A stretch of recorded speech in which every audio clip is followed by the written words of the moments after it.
pemahaman pengetahuannya. Misalnya gini ya, mungkin teman-teman pernah dengar ya, ketika dulu orang itu kalau kita suka nonton film-film ya, pengetahuan itu kan belajar dulu ya, pertama apa, menemukan api dulu gitu ya, atau secara nggak sengaja menemukan roda terus berkembang gitu ya, atau penalaran yang lain misalnya kalau petani-petani gitu ya masih tahu gitu ya, oh ini sekarang saatnya musim tanam misalnya, nanti musim kemarau sudah harus ganti tanaman misalnya. Atau kalau kita di masyarakat nelayan, mereka bisa belajar tentang rasi bintang gitu ya. Itu common sense sebenarnya dari akal sehat mereka gitu ya. Jadi pengetahuan yang diperoleh gitu ya setelah mereka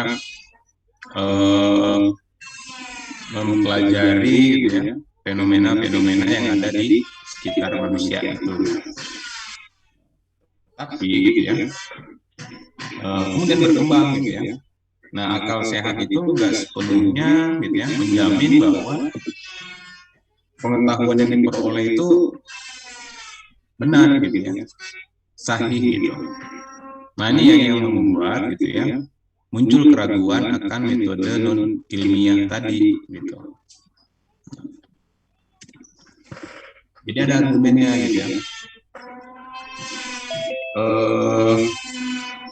Penalaran cenderung tidak tepat gitu ya jika menggunakan metode non ilmiah untuk memahami suatu fenomena sosial. Nah, misalnya fenomena sosial yang ada di masyarakat ya, misalnya masyarakat kita lah, ketika kita mempelajari tentang kemiskinan ya.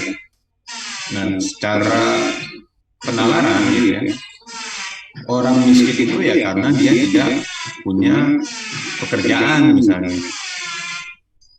Nah, apakah itu bisa menjadi suatu kebenaran? Ya belum tentu kan gitu ya, karena dia cuma melakukan dari apa tadi akal sehat aja gitu. Jadi tidak ada metode yang menunjukkan gitu ya bahwa itu sebagai suatu kebenaran. Jadi penalaran tadi cenderung tidak tepat gitu ya untuk memahami fenomena kemiskinan tadi yang disebabkan karena tidak ada pekerjaan.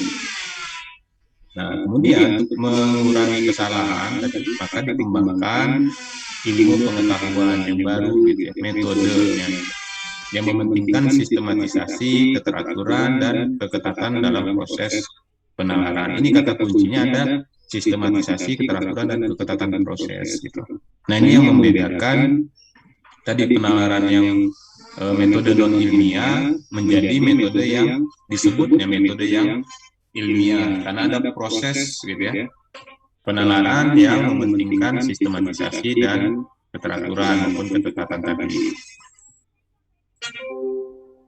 Ini ya, ketidaktepatan proses penalaran dari metode non ilmiah itu cenderung terjadi terutama karena metode non ilmiah itu lebih mementingkan isinya gitu, isi pengetahuan apa yang diketahui daripada proses memperoleh pengetahuan. Jadi yang penting nelayan itu dia tahu kalau utara itu sebelah mana gitu, atau dia lihat angin gitu ya.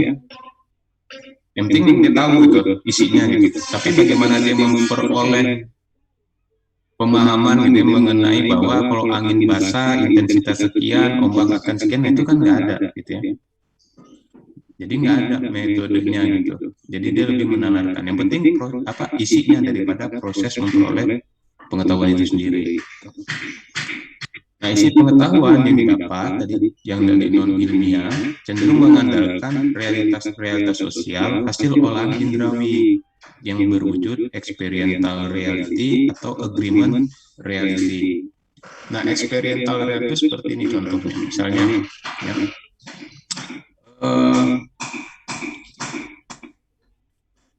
teman-teman siapa di sini percaya setrikaan yang lagi panas itu kalau dipegang nggak boleh dipegang gitu, panas gitu. Percaya nggak kalau setrikaan itu panas?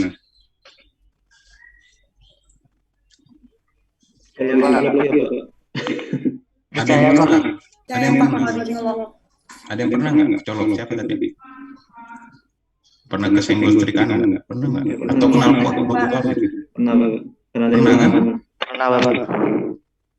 Terus kita nggak mau lagi kan? Iya Pak. Kecuali kalian limbat gitu ya. Kalau limbat mungkin kebal banget ya. Tapi kalau bukan kayaknya nggak akan mau terulang 2 kali megang setrikaan gitu ya, lagi dicolok atau megang knalpot motor gitu ya. Karena ketika kita sudah nyoba panas, kita langsung ambil kesimpulan gitu. Oh, setrikaan itu panas. Oh, kompor itu panas. Oh, knalpot motor itu kalau dinyala panas gitu. Kenapa ya? Karena kita udah pernah ternyata kesenggol apa segala macam. Jadi itu eksperimental.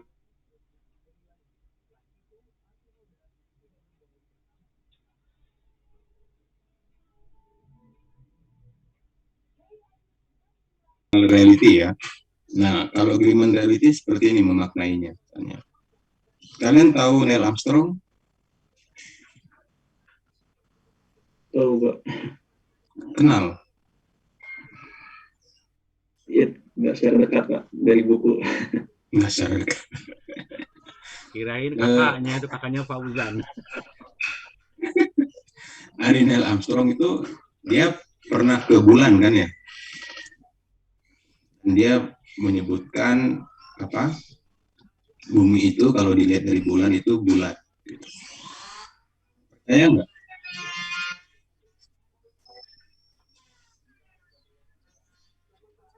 Dari bukti-bukti yang ada sepertinya seperti itu Pak. Ada yang pernah ke bulan?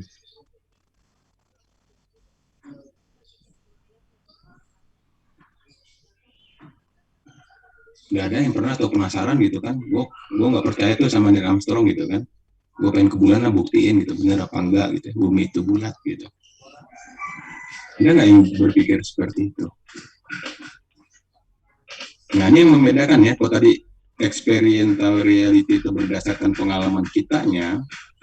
Nah kalau agreement reality itu berdasarkan kesepakatan, gitu ya.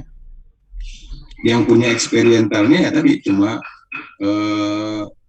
Neil Armstrong gitu ya. Tapi yang lain kita termasuk di dalamnya kita agreement reality, kita percaya gitu bahwa bumi itu bulat seperti yang dikatakan oleh Neil Armstrong ketika dia berada di bulan gitu. Nah, agreement reality itu berdasarkan kesepakatan. Contoh lain misalnya kalian tahu Gajah Mada kan ya? Nah, Gajah Mada itu katanya mengeluarkan sumpah palapa untuk mempersatukan Nusantara gitu. Kita semua sepakat gitu ya bahwa sumpah palapa yang diucapkan oleh Gajah Mada sebagai pakti dari Kerajaan Majapahit itu upaya untuk mempersatukan Nusantara, gitu, sumpah palapanya gitu. Nah, nggak ada yang nggak percaya gitu, itu agreement reality gitu ya, pengetahuan yang kita peroleh berdasarkan kesepakatan. Semua orang meyakini itu gitu. Padahal saya yakin nggak ada satupun yang pernah ketemu Gajah Madanya kan gitu. Cuma membaca dari artefak gitu ya, dari naskah-naskah kuno gitu ya, sehingga itu menjadi suatu pengetahuan gitu. Dan itu menjadi agreement reality, gitu. Kesepakatan kita semua. Itu yang tadi pengetahuannya berbeda ya. Kalau metode non ilmiah tadi ya, pertama di experiential reality gitu ya. Yang kedua itu biasa pengetahuan juga berangkat dari agreement reality tadi gitu. Jadi nggak ada prosesnya gitu ya, pengetahuannya berdasarkan pengalaman atau kesepakatan bersama di masyarakat gitu. Nah, tapi juga ada kesalahan klasik nih dalam penalaran non ilmiah tadi gitu. Dia cenderung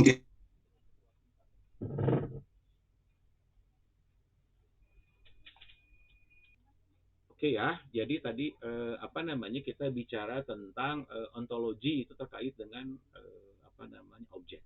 Nah, saya nanya ke Anda nih untuk pertanyaan poin Anda nih. Individu, keluarga, kelompok masyarakat itu objek atau subject research? Kata Anda. Di chat, jawab.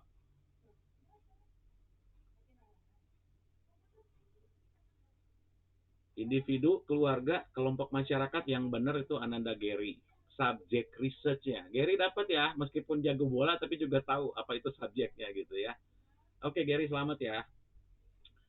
Jadi yang namanya individu, keluarga, kelompok dan masyarakat itu merupakan subjek karena kita mengambil informasi dari mereka gitu ya. Nah, objeknya apa? Objeknya itu kalau kita bicara tentang objek riset, itu kita bicara tentang judul penelitian Anda misalkan ya, tentang isu-isu misalkan pelayanan sosial itu apa sih? Atau misalkan counseling itu apa sih gitu. Atau misalkan kita bicara tentang dukungan keluarga pada bla bla bla bla. Nah, atau misalkan dukungan lembaga pelayanan sosial pada bla bla bla bla. Nah, itu kita bicara tentang objek gitu ya. Itu gampangnya seperti itu sebetulnya. Nanti Pak Ferry akan menjelaskan lebih rinci lagi. Nah, yang kedua terkait dengan dengan caranya gitu ya, dengan caranya. Kita bicara tentang caranya, jadi how to-nya gitu. Nanti Pak Ferry mungkin bisa menjelaskan terkait dengan how to-nya seperti apa gitu ya. Kita bicara filosofis terkait dengan epistemologi ya Pak Ferry ya. Nah gitu ya, jadi caranya seperti apa, nah itu sudah Anda jelaskan.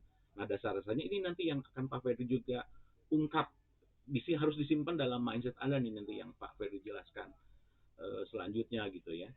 Nah, yang ketiga, filosofis yang ketiga kita bicara tentang aksiologinya, gitu ya. Jadi dalam filosofi itu ada tentang caranya, ada tentang siapa yang menjadi objeknya, gitu ya. Kemudian manfaatnya, buat apa sih Anda melakukan riset? Kalau tadi kata Pak Ferdi, ada coba nih, kita coba-coba aja gitu. Kalau kena knalpot panas atau tidaknya ya udah ada contohnya dari Pak Ferdi. Tapi ada juga yang nggak kapok ya Pak Ferdi ya. Ini ada yang sepakat juga nih. Kalau makan sambal saya sama Pak Ferdi nggak kapok gitu. Itu ya. Itu yang bisa saya isikan sementara itu Pak Fedri. Mangga dilanjut lagi. Mohon maaf Pak Fedri, kami juga nunggu soalnya tadi Pak Fedri.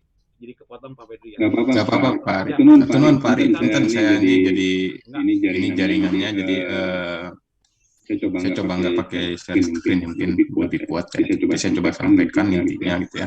Dalam gini, tadi ketika kita mempelajari pengetahuan dari proses penalaran yang tadi yang ilmiah gitu ya, ini yang terjadi adalah itu sangat subjektif gitu ya. Agreement reality walaupun itu sebagai suatu kesepakatan bersama, itu juga ternyata subjektif gitu ya. Misal ya kalau kita bandingkan misalnya agreement reality gitu ya. Di sini siapa yang pernah kalau di Jawa Barat mungkin rata-rata sebagian orang Jawa Barat ya, Sunda gitu ya. Misalnya ya, kita ambil contoh Jawa Barat aja. Siapa di sini yang pernah ke daerah Banten atau Bogor Selatan gitu ya? Ada nggak orang Bogor Selatan, Bogor Barat gitu ya, atau Banten? Di sini ada nggak? Ada yang pernah nggak? Ada yang pernah ke daerah Priangan Timur gitu ya? Bogor Jawa Barat bukan? Jawa Barat Pak. Sunda bukan? Banten bagian mana? Banten bagian timur lah. Ya. Atau bagian selatannya gitu ya. Kalau Bogor Sunda bukan? Sunda kan ya? Ciamis, Banjar, Tasik, Garut, Sunda bukan? Bahasa Sundanya Bogor dengan Tasik sama apa beda?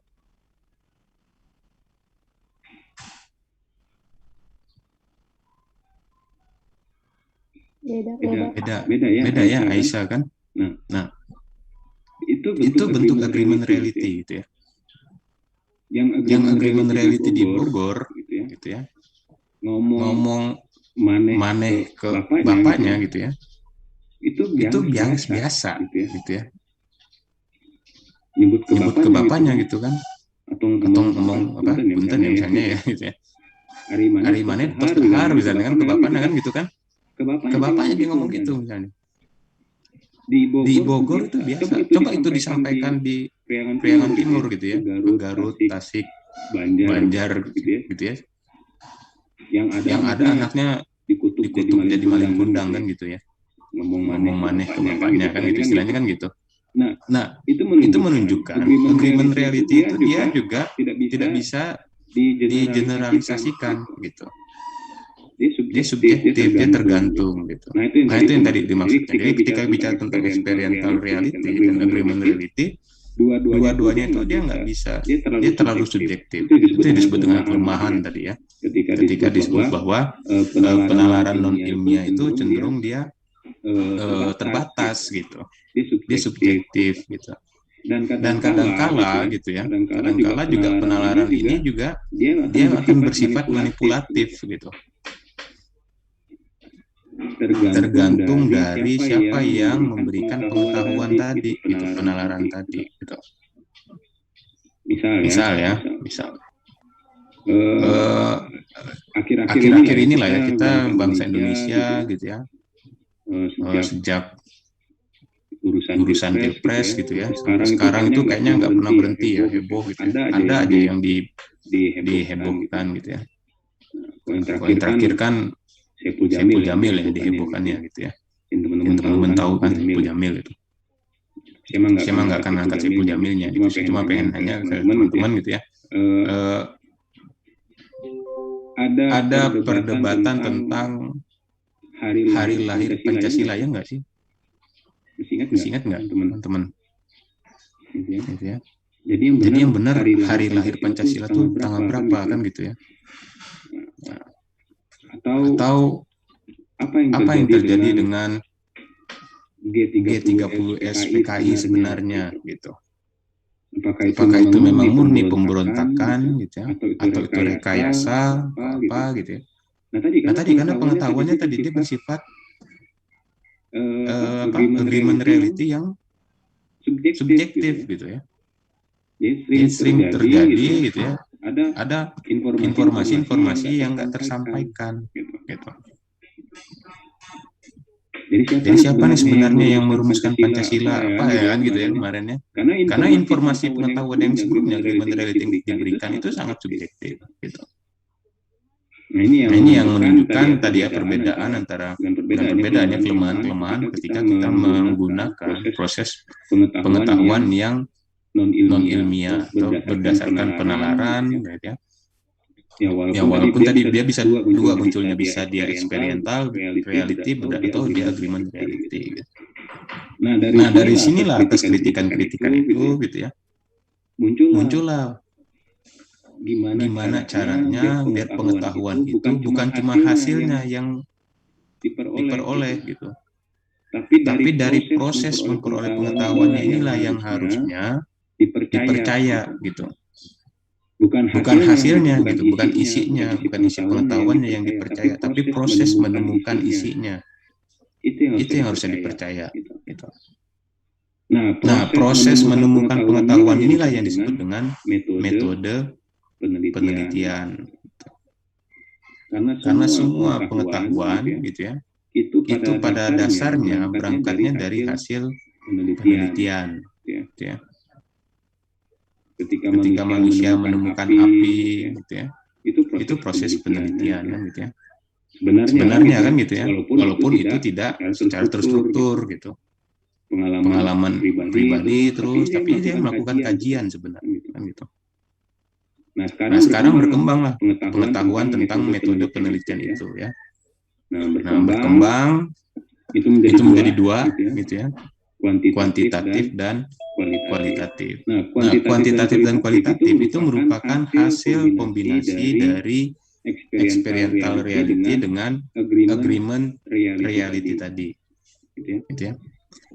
Kalau experiential reality itu dia berangkat dari hal yang kecil, kemudian digeneralisasikan gitu ya.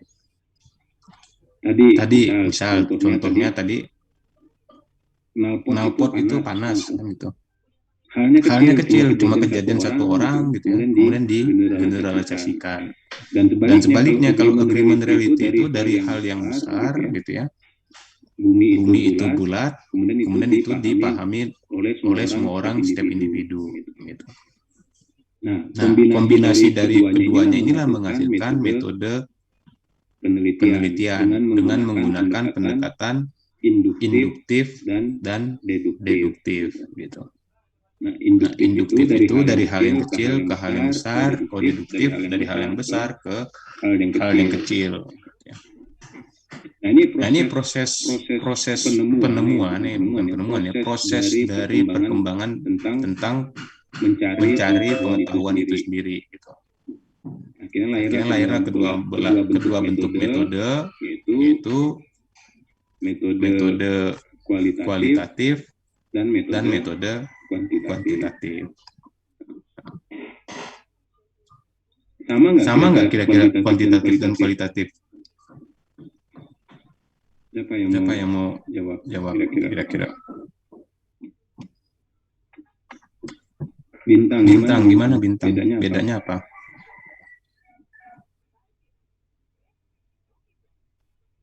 Mana bintang?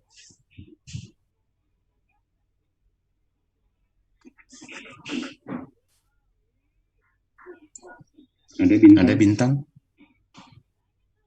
Tadi jawab beda.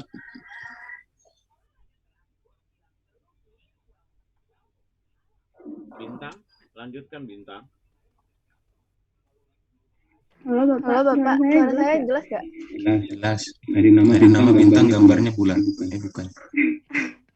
Ya sebenarnya yang paling jelas bedanya kalau kuantitatif mungkin penelitiannya nanti hasilnya pengolahan datanya nanti menggunakan kayak software gitu ya Pak, dan dia nanti berbentuk angka kayak grafik, diagram sama statistika kayak gitu-gitu. Sementara kalau kualitatif dia lebih kalimat penjelasan gitu. Ini tahu saya kalau salah mohon maaf. Benar bintang itu ya. Benar kata bintang, perbedaannya itu ya. Tadi kan ketika proses berpikirnya itu mengarah ke sana gitu ya, ada induktif, ada deduktif gitu ya. Nah, yang deduktif itu dia akan menjadi aliran positivis ya. Nah, aliran positivis itu dia akan runut gitu ya. 1, 2, 3 itu positivis ya. Kalau yang non positivis gitu ya. Nah, berarti bukan positivis, dia akan siklus gitu. Nah, yang positivis tadi itu kemudian diterjemahkan dalam bentuk yang pasti ya, binary. Akhirnya muncullah angka-angka tadi yang seperti disampaikan bintang tadi gitu. Dari pendekatan kuantitatif nanti akan menghasilkan data kuantitatif gitu. Data kuantitatif itu tadi berupa angka yang disajikan dalam bentuk tabel gitu ya, diagram, grafik gitu. Nah, itu yang membedakan antara kuantitatif dengan kualitatif. Nanti yang pendekatan kualitatif kalian akan diperdalam di kelas kualitatif ya. Nah, di kelas kuantitatif ini tadi dari proses berpikir tadi itulah mengiring gitu ya, munculnya pendekatan penelitian kuantitatif gitu. Nah, apa bedanya kuantitatif dan kualitatif lagi gitu ya? Misalnya gini. Saya tanya coba teman-teman tahu pisang gorengan ya? Gimana cara bikin pisang goreng?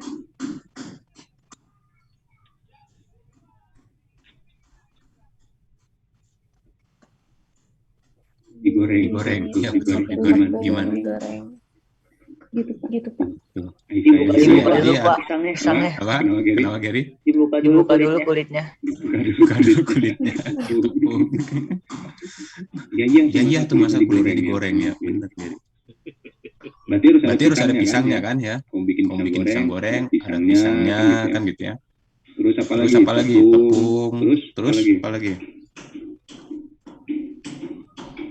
Ada pisang, ada tepung, minyak, green, minyak, pakai air dipali. Air buat banyak kombinasi. Tapi kalau pakai air masuk pisang goreng pakai air. Tepungnya basah ya, pakai telur gitu ya. banyak bahannya, ada coklat nanti ya, ada meses segala macam, keju, semua jurus dikeluarkan.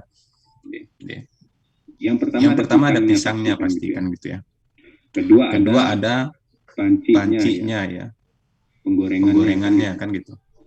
Tiga ada minyak kan gitu.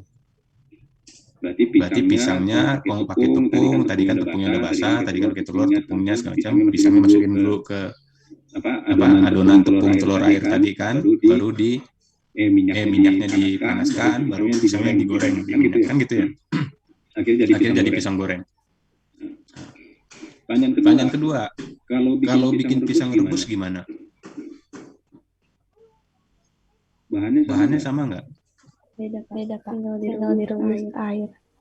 Apa butuhnya apa? Direbus ya. Air, kompor. Pisang, air, kompor, panci kan gitu ya. Ya. Panci juga ya namanya atau apa namanya? Panci Pak. Panci juga ya. Untuk merebus pakai panci. Kalau goreng wajan, nah ya. Berarti tadi salah ya, yang pisang goreng pakai wajan, kalau ini pakai panci gitu ya. Nah, yang ngerebus tadi kan, mau pisang rebus, pisangnya siapin dulu pisang, panci, air kan gitu. Airnya masukin ke panci, baru pisangnya masukin ke air yang di panci tadi kan gitu ya. Jadilah pisang rebus. Bahannya sama-sama pisang. Hasilnya sama nggak? Pisang goreng sama pisang rebus? Beda lah Pak. Beda kan? Kalau pisang goreng kita bisa ketemu tuh kalau kalian belum pernah ke Nangor ya. Di Nangor tuh ada kafe ngopi dulu kan. Ada di situ jual di kafe ngopi dulu itu ada jual pisang goreng. Tapi nggak ada pisang rebus. Kan gitu. Jadi beda kan gitu, hasilnya beda, nilai jualnya juga beda gitu. Yang digoreng sama direbus beda hasilnya. Begitu pula dengan metode penelitian gitu ya. Kalau kita pengen pisang goreng, nggak mungkin kita masukin ke dalam air kan gitu. Kita pengen goreng pisang gitu ya. Bikin pisang goreng, kita cari panci, kita ambil air kan. Jadinya bukan pisang goreng. Atau sebaliknya, kita pengen bikin pisang rebus gitu ya. Siapin wajan, kita kasih minyak, kita masukin pisangnya ke minyaknya kan gitu. Jadi bukan pisang rebus kan yang keluar pisang goreng. Nah, metode penelitian juga begitu. Datanya pasti sama gitu ya. Pisangnya sama, gitu. Tapi prosesnya berbeda. Kalau kita pengen kuantitatif, dia ada prosesnya. Kalau kita pengen kualitatif, ada prosesnya. Pisang yang tadi sama, begitu prosesnya berbeda, hasilnya juga akan berbeda. Gitu. Dan nggak mungkin gitu ya, kita pengen pisang goreng, tapi kita pakai air, atau sebaliknya, kita pengen pisang rebus, kita gunakan minyak, gitu. Nggak akan bisa. Gitu. Di sini pembedaannya gitu ya, analoginya seperti itu. Jadi kalau kuantitatif sama kualitatif itu jelas gitu ya. Tadi kata bintang tadi, kalau kuantitatif itu nanti dia akan bentuknya angka-angka gitu ya, statistik, ujinya segala macam tadi ya. Dia berupa data kuantitatif, sedangkan kualitatif itu bentuknya narasi. Nah seperti itu gitu ya. Jangan sampai nanti ketika pendekatan menggunakan metode kuantitatif yang munculnya narasi. Atau sebaliknya ketika kita menggunakan pendekatan kualitatif atau datanya data kualitatif, kita jadiin tabel gitu. Jadi nggak bisa dicampur kan gitu ya. Mau pisang goreng ya harus pakai minyak, mau pisang rebus harus pakai air. Gitu. Paham biasanya bedanya? Kuantitatif kualitatif ya. Nah, pertanyaan selanjutnya gitu. Pernah makan singkong goreng? Enakan mana singkong goreng yang direbus dulu atau langsung digoreng? Boleh nggak mau kita bikin pisang goreng direbus atau Padrin direbus dulu? Boleh ya. Direbus dulu singkongnya gitu ya. Baru kemudian kita goreng gitu ya. Boleh kan? Namanya apa tuh? Singkong rebus, singkong goreng.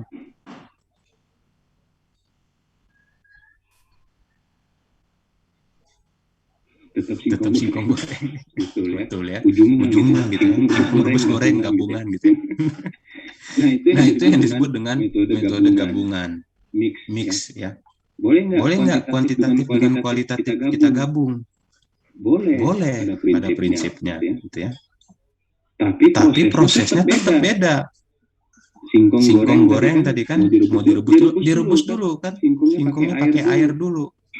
Udah direbus pakai air, baru kita goreng lagi kan gitu. Nah, sama pendekatan penelitian yang mix gitu ya. Mau kuantitatif dulu, selanjutnya kita lanjutkan dengan kualitatif, boleh. Atau sebaliknya, mau kualitatif dulu, baru kita lanjutkan dengan kuantitatif, boleh. Yang nggak boleh itu dibarengkan bersamaan gitu ya. Kita pengen tadi pisang singkong goreng yang enak gitu ya. Katanya kalau enak direbus sambil mesti digoreng gitu kan.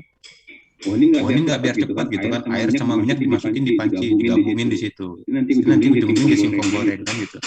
Ya salah kan gitu. Nggak bisa dicampur dua-duanya gitu.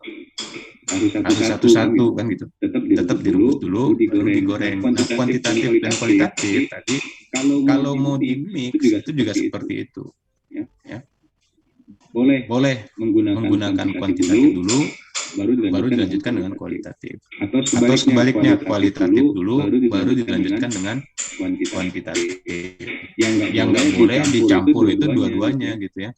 Tadi biar sama, biar keren gitu kan. Hasil wawancaranya kita jadiin tabel grafik. Atau sebaliknya gitu, tabel grafik, kemudian isinya ada penjelasan informan. Nah, itu nggak bisa seperti itu gitu ya. Jadi harus satu-satu juga. Nah ini yang tadi penjelasan di awal gitu ya. Ketika kita berangkat tentang penemuan pengetahuan bahwa sekarang gitu ya, yang lebih penting itu adalah proses memperoleh pengetahuannya. Jadi bukan isi pengetahuannya. Nah, proses untuk memperoleh pengetahuan itulah yang disebut dengan metode penelitian. Jadi kenapa kalian harus belajar metode penelitian? Karena dari metode penelitian itulah gitu ya, proses pengetahuan itu diperoleh. Nah, kalau ditanya ini buat skripsi, saya juga bingung nih, angkatan 2020 gitu ya, baru semester 3 sudah harus mempersiapkan skripsi kah atau enggak gitu. Tapi nggak apa-apa gitu ya, yang penting kalian paham bahwa metode penelitian itu penting untuk memperoleh pengetahuan. Nah, intinya itu ya. Jadi untuk hari ini sementaranya kita akan belajar tentang tadi bagaimana pengetahuan itu diperoleh, sehingga kita bisa menemukan ada dua metode penelitian gitu ya, ada kuantitatif dan ada kualitatif. Dan apakah harus dipelajari dua-duanya? Harus ya. Kuantitatif harus dipelajari, kualitatif juga harus dipelajari gitu.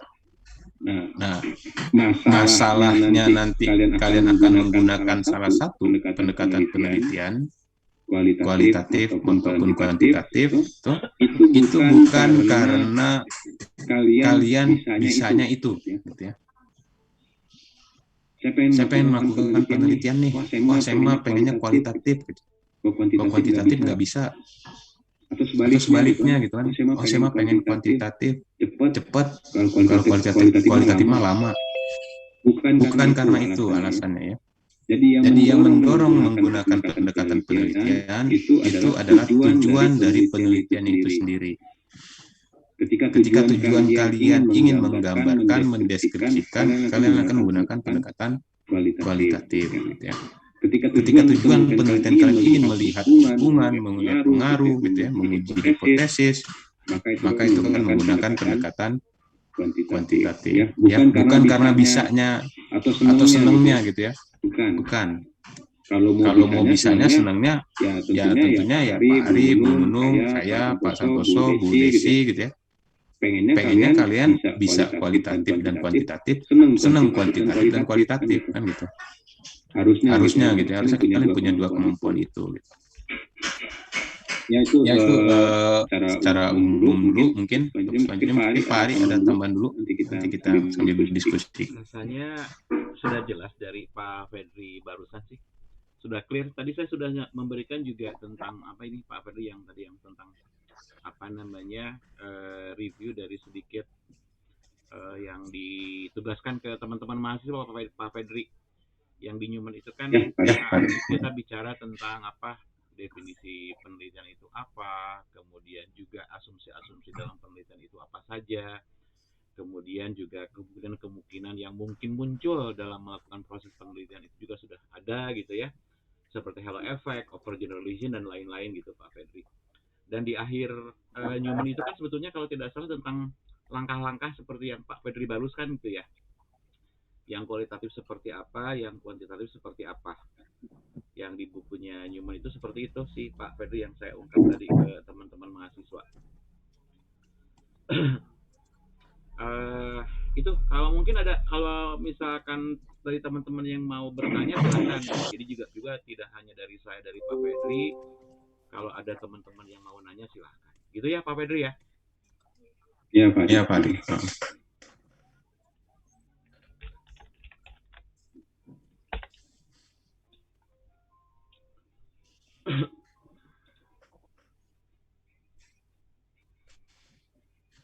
Silakan.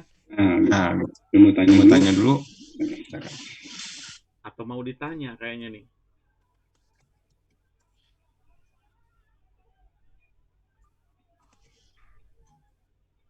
Silakan buat teman-teman.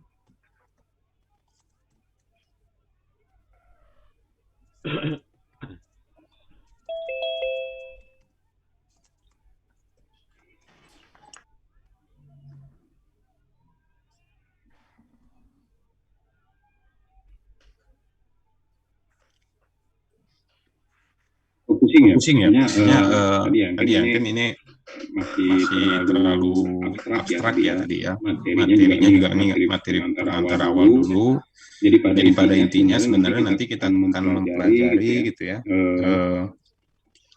Bagaimana proses tadi gitu ya. Itu akan menuntun teman-teman gitu ya, peneliti gitu kan. Untuk membangun hipotesis ya. Untuk membuat research design gitu. Nah, jadi nanti ketika kita berangkat tadi dari pola pikir gabungan tadi ya, deduksi dan induksi tadi dari agreement reality sama experiential reality itu, dia akan membantu dalam menyusun kerangka berpikirnya peneliti dalam memahami fenomena sosial dan gini dan lebih mudahnya lagi gini. Untuk memahami atau memaknai perbedaan proses tadi ya. Kalau kita menggunakan pendekatan kualitatif ya, kita akan mempelajari hal yang kecil gitu ya. Dan kita akan mencoba memaknai kenapa hal tersebut terjadi. Gitu. Tetapi kita akan bicara tentang generalisasi gitu. Nah, tapi ketika bicara tentang kuantitatif, kita akan bicara secara general. Tapi kita nggak akan melihat memaknai apa yang terjadi di dalamnya. Gitu ya. Hal kecil itu nggak akan dimaknai. Gitu. Itu perbedaan cara analisisnya nanti. Gitu. Nah, kalau di kuantitatif, sifatnya itu nanti akan menguji teori atau pengetahuan gitu ya. Karena pengetahuan itu nggak ada yang absolut gitu ya. Dia akan selalu diuji. Misalnya gini.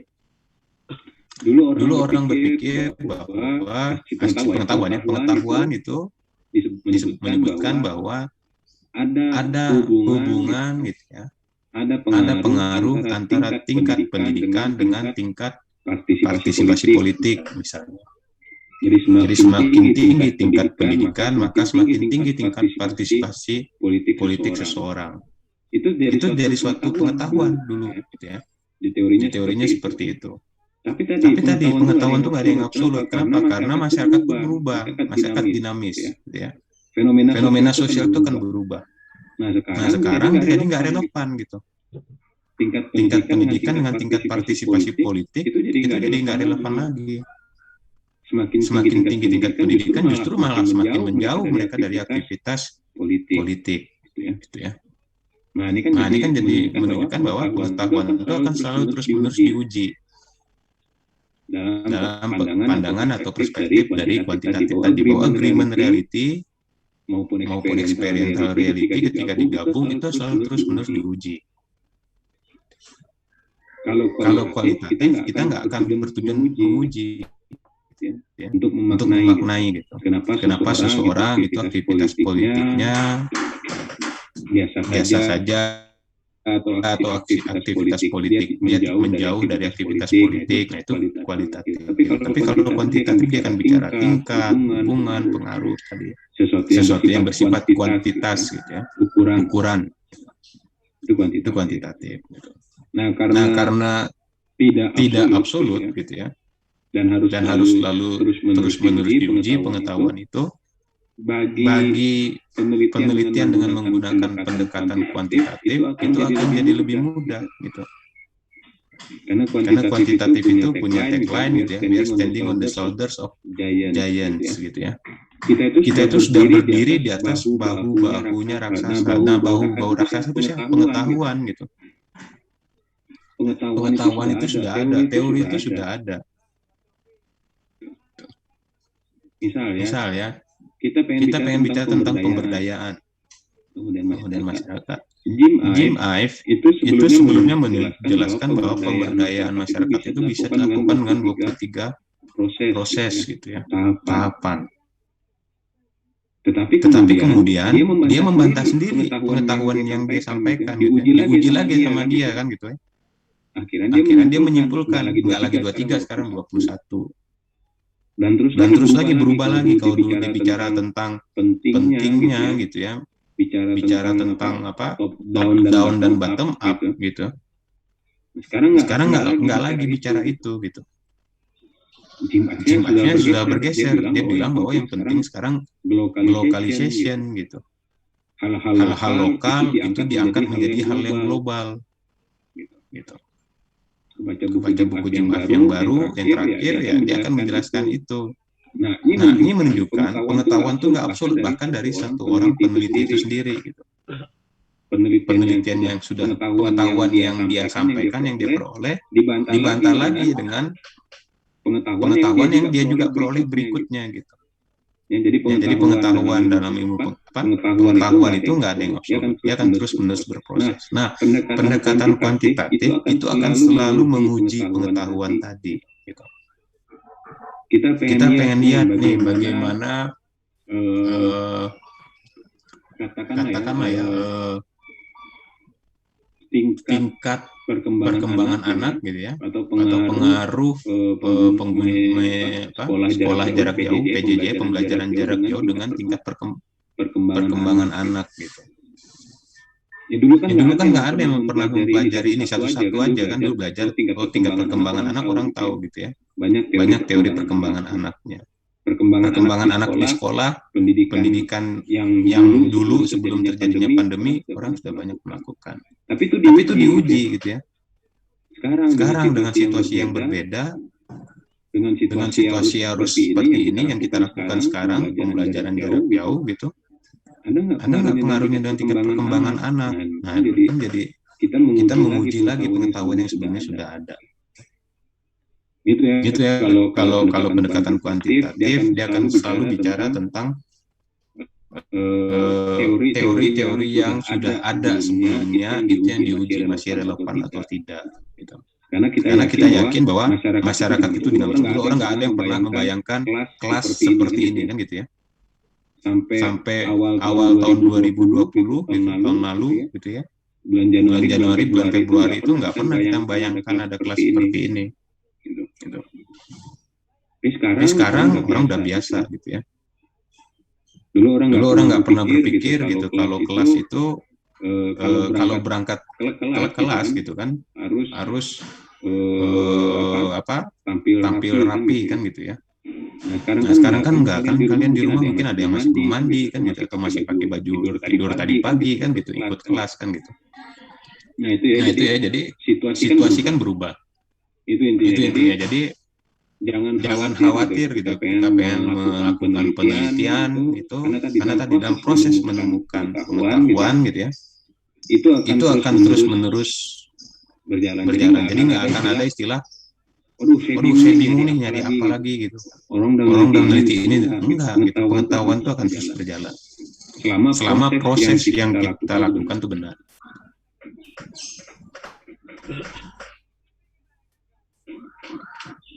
Itu Mungkin Pak Ari ada mau tambahan dulu ke atau teman-teman yang mau tanyakan? Biar teman-teman mahasiswa aja dulu Pak Fedri yang ngasih masukan. Ya, Pak Ari. Enggak. Ada lagi yang mau ditanyakan? Tanyakan dulu.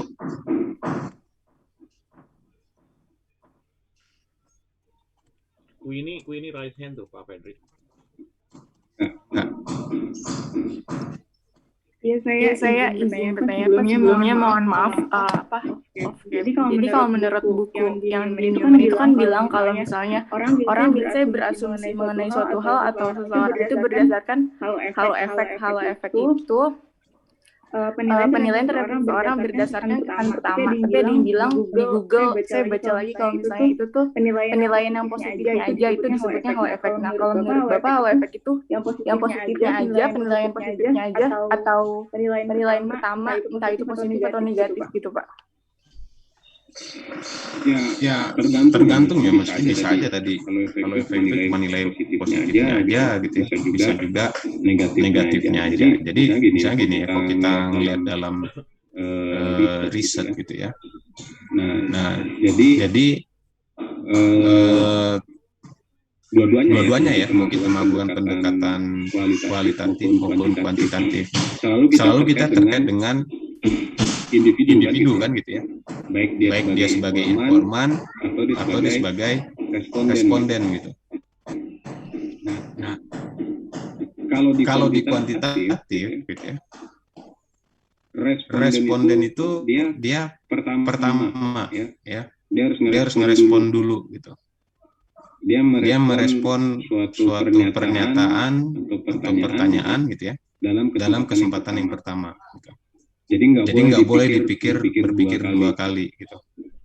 Jadi kalau dikasih kuesioner, ya jawaban pertamanya itulah yang dianggap sebagai jawaban yang benar kan gitu. Nggak boleh diulang kalau ngisi kuesioner, karena hasilnya jadi bias. Gitu. Kalau kalian mengisi kuesioner dua kali, itu jadi bias. Karena ini bukan ujian gitu. Kalau ujian kan boleh ya, kita berpikir ulang jawaban yang pertama tadi kan gitu. Kalau kalian pernah ikut ujian kan pasti kan udah sampai nomor 50 baru kepikiran, oh tadi nomor 1 salah, jadi balik lagi benerin nomor 1 gitu.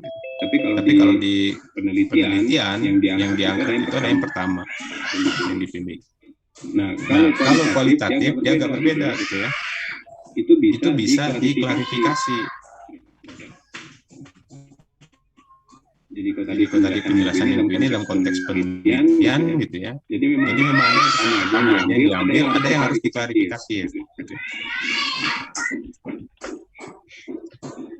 Benar.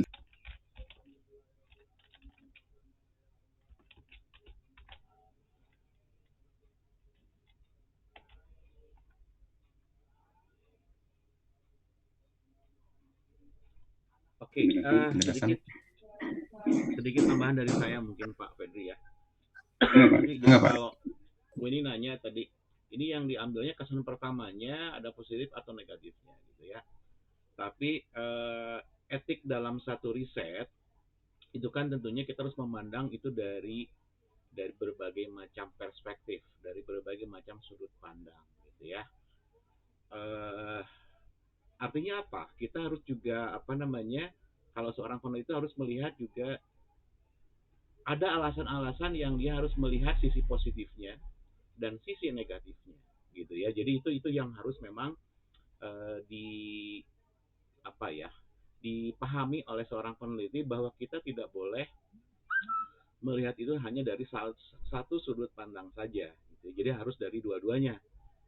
Apakah itu baik, apakah itu tidak baik, apakah itu negatif, apakah itu positif, itu harus dua-duanya kita jadikan sebagai dasar untuk melakukan langkah-langkah dalam penelitian. Itu ya, Queenie ya, yang bisa saya tambahkan terkait dengan penjelasan Pak Fedri tadi. Gitu ya. Gimana Queenie? Mudah-mudahan nggak puas ya, biar juga bisa berlanjut nanti pertanyaannya. Silakan Queenie, ada tanggapan atau yang lain? Baik Pak. Makasih banyak Pak. Sama-sama, silakan. Mangga Pak Fedri, dilanjut lagi Pak Fedri, atau ada teman-teman yang lain ingin bertanya, silakan. Bapak saya izin bertanya. Silakan Arifah, silakan. Baik, kalau di bukunya Newman itu ada tabel tentang perbedaan kuantitatif dan kualitatif. Nah, salah satu poinnya itu di kuantitatif itu ada value free, dan sedangkan di kualitatif itu ada values present dan explicit. Nah, saya masih agak belum terlalu paham yang dimaksud value di situ apa, Pak. Dan yang kedua, kalau di judul penelitian itu tuh, apakah ada keyword atau key point yang bisa langsung membuat kita mengetahui bahwa metode penelitian yang digunakan itu tuh kuantitatif atau kualitatif. Terima kasih Pak.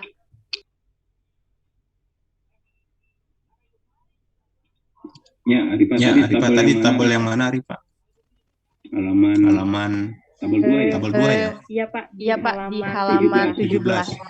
Jadi yang ditanya yang value free sama values present yang eksplisit ya? Iya Pak. Ya.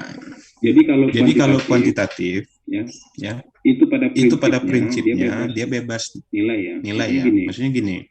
Karena yang ditanyakan itu sudah fix ya. Dalam konteksnya gini. Saya pernah ini contoh ya mungkin ya. Beberapa waktu yang kemarin gitu, saya mengikuti kajiannya dari Columbia University gitu ya. Jadi tentang global discounting. Jadi mereka pengen melihat gitu ya bagaimana pilihan masyarakat gitu ya dalam masa pandemi, pilihan keuangan gitu. Nah, itu global research ya. Maksudnya kebetulan saya dan Bu Titi itu jadi representationnya Indonesia gitu kan. Nah, riset itu dilakukan di ada 36 negara. Nah, yang menariknya adalah semua pertanyaan tools gitu yang disebar di 36 negara itu sama. Gitu. Jadi ini bikin kesel sebenarnya ya. Keselnya kenapa? Tadi ya, kalau kita menggunakan pendekatan kualitatif, kita akan lebih enak melihat dalam konteks Indonesia. Karena ada pertanyaan-pertanyaan yang harusnya dia mempertimbangkan nilai lokal. Gitu. Orang Indonesia misalnya, kalau dikasih pilihan nih orang Indonesia, misalnya Arifah mendingan dapat uang 10.000 sekarang gitu ya, atau nunggu 1 tahun jadi 100.000 gitu. Nah, kalau itu dia bebas nilai, value free, itu nggak memperhatikan nilai lokal, ya. Jadi nggak apa-apa, pasti itu pertanyaan itu akan pas, relevan dalam kuantitatif. Tapi dalam kualitatif itu jadi nggak relevan. Orang Indonesia nanti akan milih mendingan dapat 10.000 sekarang. Kenapa? Karena 100.000 itu nggak jelas. 100.000 nunggu setahun, gitu ya. Atau mungkin terlalu kecil nilainya, jadi susah gedein ya misalnya mendingan dapat duit 10 juta sekarang gitu, atau nunggu setahun jadi 100 juta gitu. Orang Indonesia akan berpikir mendingan dapat sekarang 10 juta. Kenapa? Karena kalau nunggu setahun, ya kalau umur kita panjang Pak katanya. Kalau kita meninggal besok-besok katanya. Jadi nggak dapat dong duit 100 juta. Nah, yang pertanyaan yang tadi itu saya bilang kan, kalau milih kuanti sama kuali, yang pertama itu dia bebas nilai, dia nggak akan memperhatikan gitu ya, nilai-nilai yang ada. Makanya kuantitatif itu dia cenderung value free gitu. Tapi kalau kualitatif dia kan value creation itu ada gitu ya. Kenapa orang Indonesia akan cenderung memilih yang 10 juta karena alasan tadi, karena ada nilainya gitu ya. Ada nilai di masyarakat yang beranggapan bahwa ngapain kita menunggu sesuatu yang kita juga belum tentu dapat gitu. Kita nunggu setahun dia kalau umur kita panjang katanya. Kalau kita meninggal di bulan ke-11, berarti kita nggak pernah merasakan atau nggak pernah dapat duit 1 juta pun atau 1 rupiah pun. Tapi kalau yang kita sekarang dapat 10 juta ya pasti kan gitu. Dan mungkin dalam setahun lagi kita bisa dapat duit lagi kan gitu. Mereka kan berpikir daripada menunggu, tetapi mereka juga khawatir bahwa ada nilai lokal tadi ya, bahwa ya umur itu nggak ada yang tahu. Gitu. Itu maksudnya yang value free ya. Jadi kalau di kuantitatif dia akan tidak melihat nilai gitu, tapi kalau yang kualitatif karena dia bersifat pemaknaan, maka akan ada nilai-nilai yang dimunculkan, yang dipresentasikan. Itu ya Arifah ya. Mudah-mudahan bisa menjelaskan. Pak Ari mau tambahan dulu sebelum yang kedua tadi? Rasanya jelas Pak Fredrik, kalau dari saya. Gimana Arifah, jelas nggak? Jelas sangat jelas. Terima kasih. Kalau yang kualitatif itu ada nilai yang muncul. Terus tadi satu lagi apa tadi yang kedua Arifah?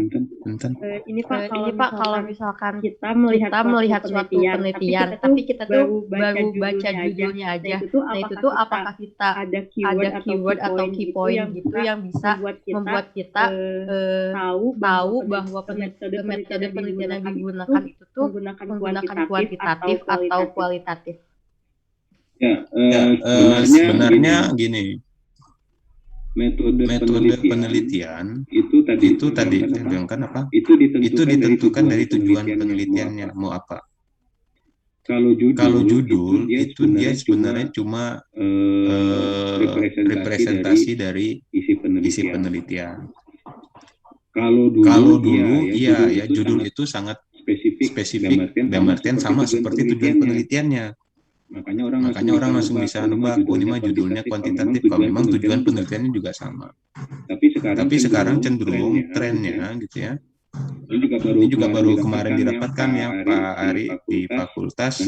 Nanti itu akan ada pedoman yang baru dan salah satu pedomannya itu mungkin akan mengatur tentang judul penelitian. Bukan judul ya, maksudnya judul di proposalnya gitu, judul di laporannya, bukan judul dalam konteks atau tema penelitian.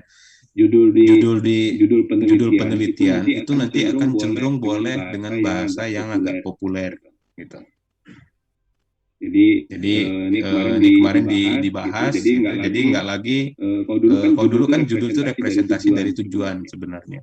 Nah, kalau sekarang nanti kemungkinan judul itu akan lebih cair gitu ya, judulnya bicaranya tidak terlalu spesifik, tapi misalnya kalau dulu kan orang bicara misalnya gini ya, proses katakanlah gini judulnya tingkat keberhasilan program PKH terhadap peningkatan ekonomi masyarakat misalnya. Yang judulnya juga begitu. Nah, tujuannya untuk mengetahui tingkat keberhasilan kan program PKH dalam tadi ekonomi masyarakat gitu. Nah mungkin nanti judulnya nggak akan begitu, judulnya PKH dan ekonomi masyarakat apalah gitu ya, jadi lebih simple, lebih eye catching gitu. Nah mungkin akan diatur di pedoman yang baru, tapi biasanya kalau pendekatan penelitian, metode penelitian itu bukan dari judulnya, tapi dari tujuan penelitian lah yang mendorong kita untuk menggunakan pendekatannya kuantitatif atau kualitatif. Itu Arifah ya, jadi bukan judul yang menentukan, bukan ya. Terima kasih banyak Pak. Sama-sama Arifah. Ada lagi?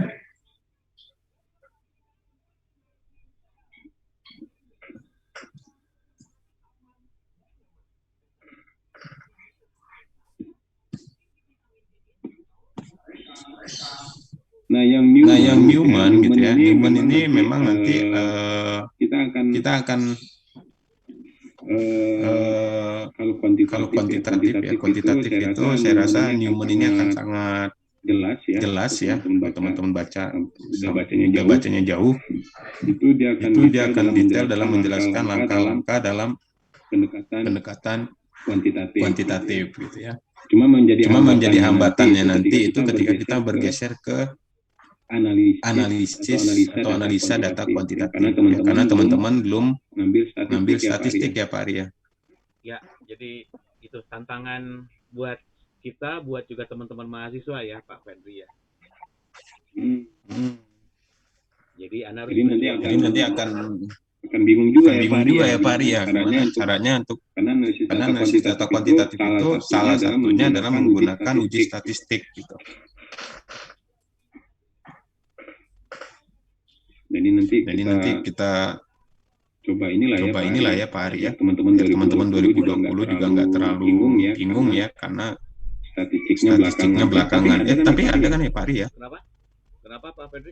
Statistik tetap ada kan? Di semester 4, teman-teman angkatan 20 dapatnya di semester 4 Pak Fedri. Oke. Keren nggak ada statistik merdeka. Merdeka kita senang bebas ya. Dikasih tugas yang berat terus sama Prodi ya Pak Fedri. Kalau tugas-tugas yang itu, yang hitungan pasti Pak Fedri lagi. Karena Pak Fedri ahlinya memang di sini gitu ya. Seru lah. Sama Pak Ari juga orangnya hitung-hitungan soalnya. Hitung-hitungan. Itu ya buat teman-teman. Ya. Jadi memang perlu ekstra energi nih buat teman-teman juga biar lebih memudahkan memahami tadi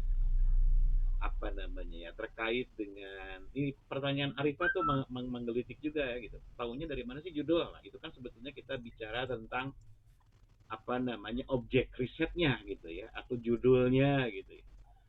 Nah, itu juga akan menjadi salah satu kadang-kadang suka bingung di teman-teman mahasiswa tadi. Ini kalau saya bicara tentang judul misalkan, tadi betul kata Pak Fedri, ini kuanti atau kuali ya, misalkan seperti itu. Kalau Pak Fedri menyontohkan tingkat keberhasilan, kalau tingkat berarti pasti ukuran lah seperti itu ya. Kalau misalkan tadi judul yang saya pernah dengar dari Prof. Ukan ini sebetulnya Pak Fedri ya, terkait dengan judul riset itu harus seksi katanya gitu ya Pak Fedri ya, kalau nggak salah ya. Nah itu contohnya misalkan program PKH dan ekonomi, atau misalkan ya yang mirip-mirip judul film mungkin nantinya ya Pak Fedri ya, mungkin gitu ya, seperti itu ya, mudah-mudahan. Nah, saya hanya akan dukung tadi pernyataan dari Pak Fedri, penjelasan bahwa salah satu judul itu apakah itu menggunakan pendekatan kualitatif atau kuantitatif, betul kata Pak Fedri, itu dari goals-nya, dari tujuannya gitu ya. Katakanlah kalau Anda ingin menggambarkan atau mendeskripsikan satu isu, misalkan satu masalah atau satu objek tertentu, berarti itu kita bicara tentang pendekatan kualitatif misalkan. Gitu ya Arifah ya. Tapi kalau kita ingin melihat ukuran tertentu dari satu isu sosial misalkan, seperti contohnya tadi tingkat keberhasilan, atau misalkan tingkat ekonomi masyarakat misalkan, tentunya tujuannya tidak hanya seperti itu, tapi tadi mengukur atau menganalisis, bahasanya seperti itu. Itu mungkin nanti yang bisa saya tambahkan Pak Ferry terkait dengan penjelasan. Ya, Pak Ari, ini misalnya saya coba dicek kira-kira nanti ini kuantitatif atau kualitatif gitu ya Pak Ari. Yang muncul di chat teman-teman. Nah, tuh apa tuh kira-kira profil mahasiswa kesejahteraan sosial angkatan 2020? Jawab kuantitatif atau kualitatif. Jawab plus reasoningnya ya Pak Fedri ya. Iya. Silakan, dapat poin deh dari saya, ditulis lagi. Biasa kalau saya makanya pakai namanya hitung-hitungan. Soalnya Pak Ari. Jadi dapat. Ya, bisa kualitatif. Kenapa? Kualitatif. Apa kualitatif?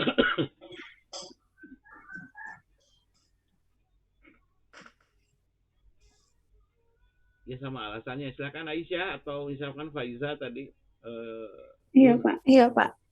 Ya, Kalau menurut saya profil mahasiswa kesejahteraan sosial itu kualitatif karena profil yang dimana itu hanya berdasarkan kalimat kayak misalnya profil Aisyah NPM segini masuknya tahun 2020 tanpa semua juga kayak gitu tanpa ada numerik data numeriknya gitu, Pak. Kecuali kalau misalnya data data keuangan mahasiswa kesejahteraan sosial gitu, Pak. Itu baru kuantitatif. Bener nggak, Pak? Takut salah. Asli, Pak. Nggak apa-apa. Juga belajar. Itu ada Luna ada Pak. Lucu aja keuangan. Luna silakan Luna. Iya, Pak. Kalau menurut saya kualitatif karena tidak ada satuan ukur yang untuk diukur. Tidak ada data yang untuk diukur, Mbak.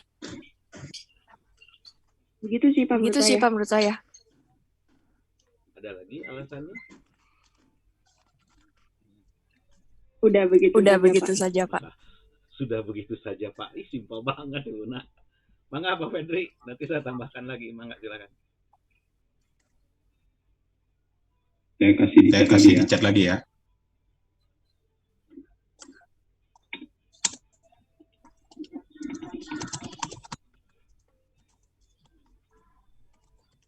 Sikat aja ya biar ini ya.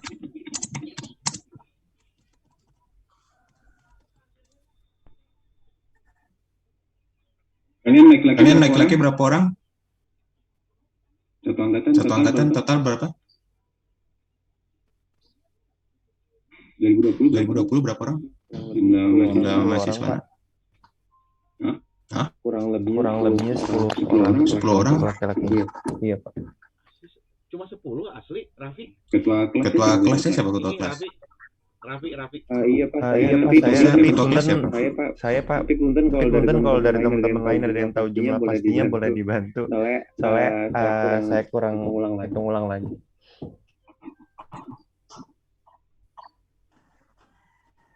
Jumlah total?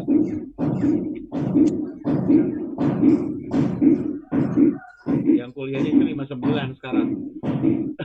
Apa? Kuliahnya 59 Pak Fedri.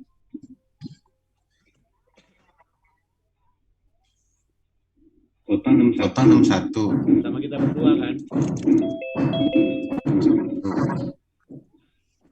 Oh iya. Jadi perempuan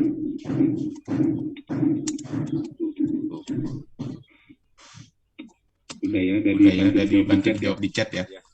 Jadi total 61 laki-laki 18 berarti perempuan 40 berapa tuh? 41 ya? 40 43 ya kan ya? Perempuan 43 enggak perempuan 43 laki-laki 18 total 61 ya. Pertanyaannya itu ukuran bukan?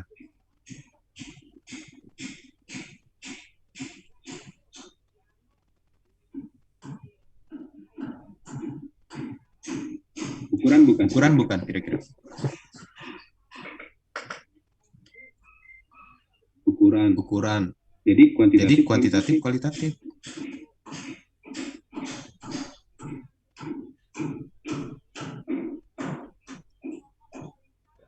Rame.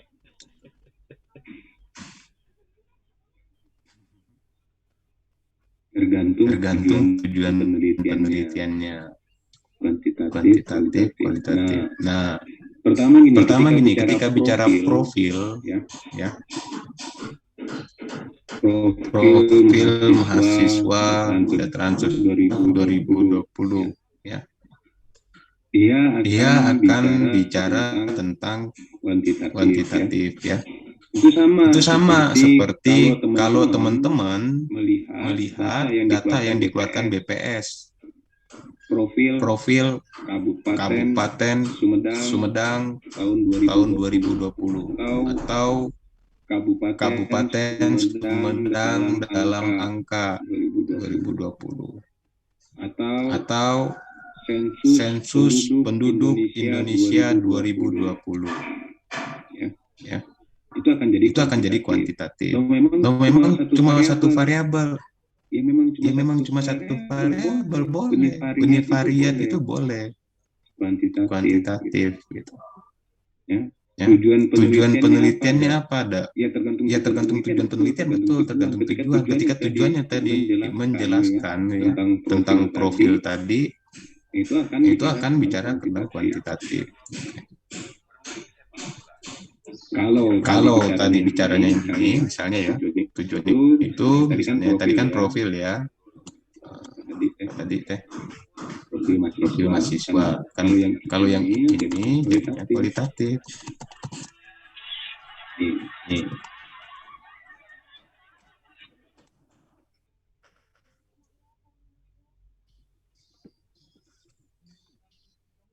Bisa jadinya akan jadi kualitatif, tapi kalau tadi yang profil itu akan muncul data-data kuantitatif, angka-angkanya gitu ya, jumlah gitu ya. Tapi kalau karakteristiknya gitu ya, dia akan jadi kualitatif. Yang tadi bicara tentang misalnya ya anak KS yang tinggal di kota Bandung, kayak gimana karakternya, apakah ngekos atau dia tinggal di rumah orang tua, rumah saudara, gitu. Atau karena ini masih masih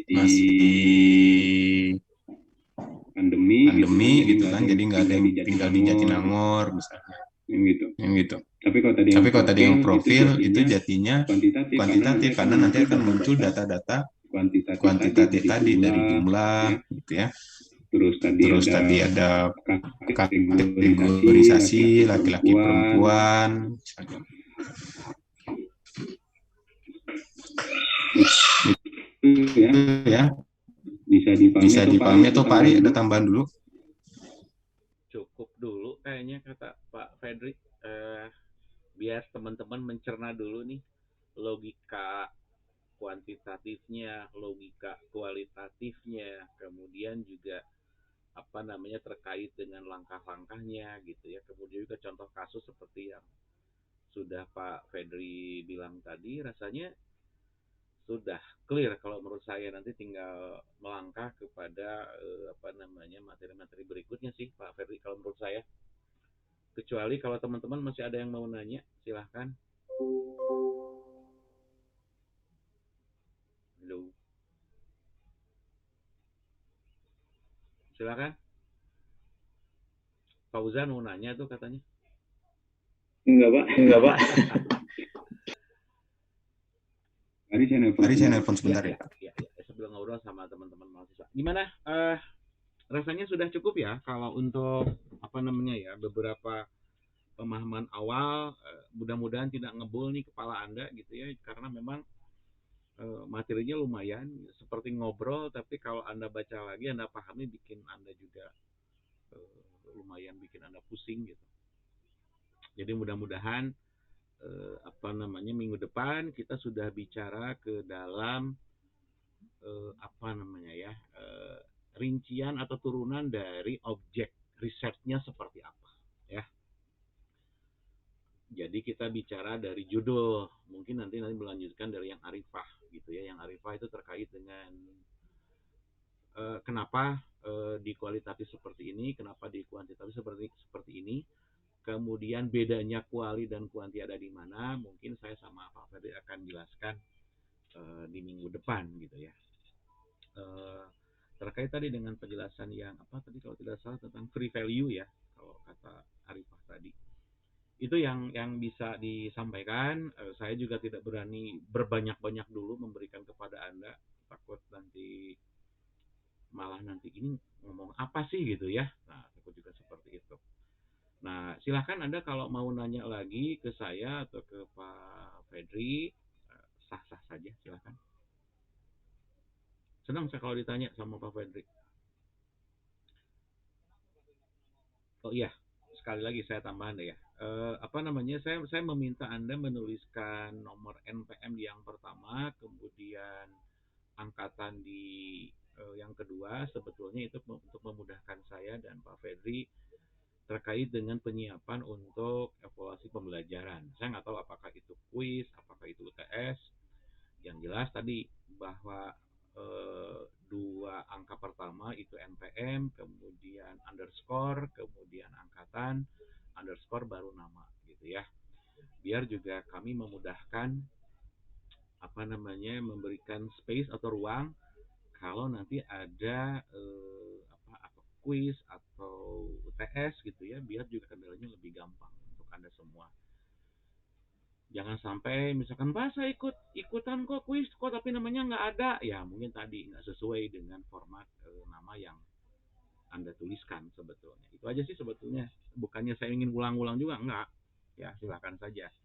Saya mah nggak akan maksa lagi kalau sudah kasih tahu sudah kalian mahasiswa gitu ya. Saya nggak akan maksa lagi harus merubah-rubahnya seperti apa. Nanti ada tambahan buku yang dari saya, dari Pak Fedri. Mudah-mudahan juga menjadi bahan bacaan untuk Anda. Saya mau nanya nih, kalian dapat nggak untuk translate in bahasanya untuk apa untuk Newman ini? Kalau nggak salah ada sih sebetulnya. Ada? Silakan. Ada nggak? Ada yang sudah dapat belum maksudnya gitu? Indira belum dapat, Indira? Arifah belum dapat? Belum. Tapi kalau nggak salah sih ada terjemahannya gitu ya. Cuma saya mah nggak punya. Kalau punya mah saya bagiin ke Anda. Tapi saya nggak punya. Tapi kalau untuk yang itunya ada, e-booknya kan sudah juga saya berikan ke teman-teman. Itu ya. Dari beberapa tahun terkait dengan buku wajib gitu ya. Saya kemarin nemu yang 2020 untuk Newman ini. Jadi edisi yang paling baru. Kalau kemarin warnanya pohon coklat segala macam, Pak Fedri sekarang sudah yang 2020, cuma saya belum dapat e-booknya, jadi belum bisa saya share ke teman-teman gitu. Itu ya Pak Fedri, mungkin nanti minggu depan kita bisa, atau nanti dalam beberapa hari ke depan, saya sama Pak Fedri akan memberikan buku tambahan, ya Pak Fedri ya. Ya, siap. Silakan teman-teman, ada yang ditanyakan, teman-teman.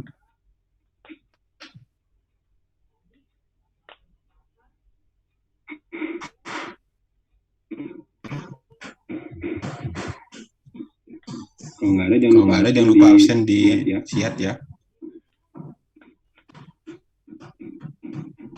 Cukup paling Pak Ari atau ini? Rasanya cukup ya. Sambung minggu depan.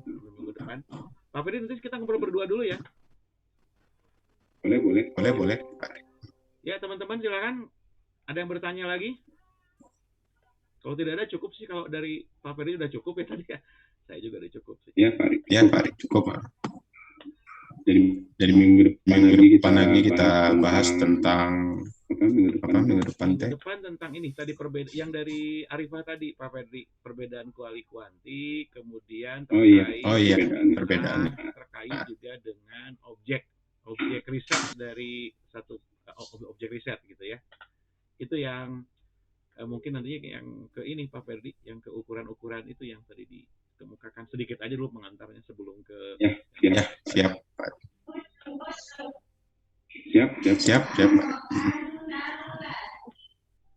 Ya, silakan teman-teman. Jadi boleh bebas ya teman-teman, udah selesai. Silakan live dari room. Selamat siang, gitu ya Pak Fedri. Ya, tenun. Assalamualaikum warahmatullahi wabarakatuh. Terima kasih banyak Pak. Terima kasih banyak Pak. Sehat selalu ya.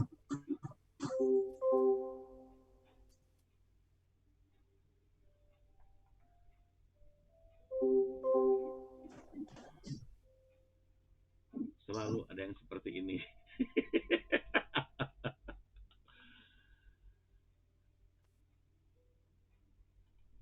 Kita remove Pak. Nah, gitu, udah. Jadi saya udah ini Bang, sebetulnya ini saya udah setting di ininya, jadi host sama co-host statusnya sudah sama sekarang mah, jadi co-host gitu itu jadi masalah. Saya sudah set di Zoom-nya, jadi nanti tadi tiba-tiba ada bunyi kling kling gitu ya, itu tuh suka ada yang left gitu, Bang. Ya.